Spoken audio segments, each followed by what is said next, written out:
EQ Bank has been making waves as an alternative to the Big Six. They may have what it takes to be a great bank, but we are going to find out if they are a great investment as well. Fasten those seatbelts, folks. This is going to be a good one. EQ Bank has been around since 2016 when they were formed by Equitable Bank to provide a digital-only banking platform for Canadians. Since then, they have been growing like crazy, which in part has been a result of less overhead since they don't have to maintain physical branches and, of course, those costs that are associated with them. A lot of the savings from being a digital bank have been used to allow for highest interest rates on customer deposits compared to the very low rates we find with the Big Six. In addition to that, they're also able to provide services fee-free or with lower fees for more specialized transactions or services such as international money transfers. Speaking of specialized, a sub to the channel would make me feel special. At the end of May, we received the Q2 quarterly report, which is also where the data for this deep dive is coming from. In addition to those numbers, I do want to highlight a few things out of that report for you. Q2 was a good quarter overall for EQ. In fact, they experienced their highest bank deposit growth as they moved up 4% from the previous quarter.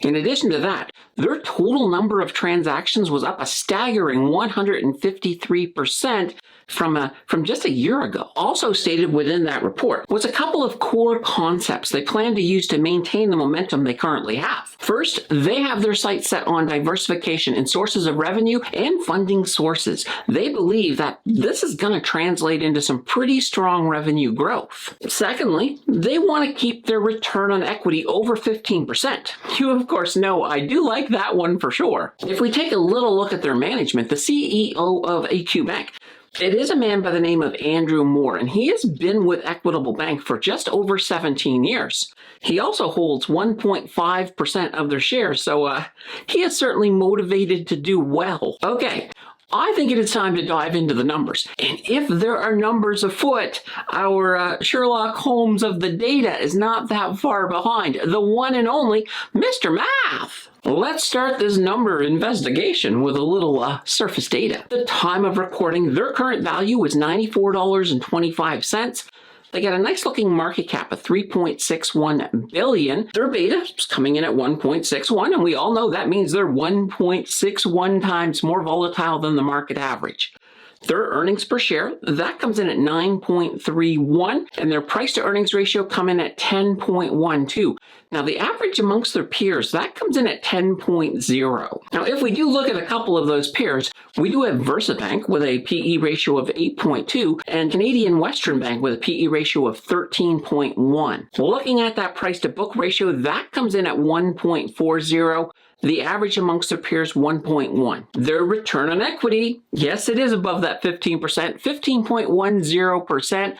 Return on assets, 0.63%, which is actually a pretty good number for a bank. These numbers look good, and there's really nothing here to critique. So let's peel back another layer and take a look at that cash flow data. They have a revenue of $1.01 billion, and their earnings come in at $353.84 million. Now, those earnings, they are projected to grow by 5.13% per year over the next 5 years. They have a profit margin of 38.9%. Their free cash flow, it is in the negative $85.27 million, and their operating cash flow is negative $61.98 million. These negative numbers could very well be the cost of expansion, and that may also come with some significant debt, which we will of course look at soon enough. Let's get a gauge on what their fair value is. So their current value comes in at $94.25. Using a discounted cash flow model, we do get a fair value of $229.81. Holy banana bread, that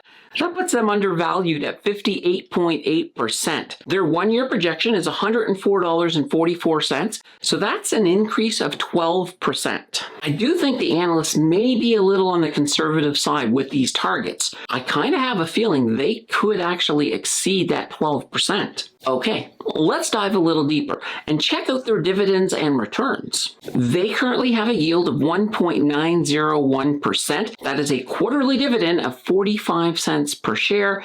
The payout ratio on that, 14.61%. On their 5-year average dividend increase, That's really nice looking 34.55%. That is really good. In fact, recently, they've been raising their dividend almost every quarter. Switching over to returns, on their 3-year, their return on investment comes in at 39.51%. Factor in some dividends, we get a total return of 45.63%. On their 1-year, that return on investment comes in at 28.21%. Adding in the dividends, total return 30.46%. And finally, year to date, that return on investment, it's coming in at 8.23%. Sprinkle in those dividends once again, and we get a total return of 9.23%. I love these returns, and so far, I've been seeing what I want to see. However, we do need to drill down a little deeper and take a look at that debt. I know it is going to be bigger than I like to see, but of course, I do have to keep in mind that larger debt on banks is, well, it's a part of the way banks operate. Their total debt comes in at $16.13 billion, and their total equity, that's coming in at $2.90 billion. That means we get a debt-to-equity ratio of 556.21%. That is pretty big, but 5 years ago, they had a debt-to-equity ratio of 756.2%.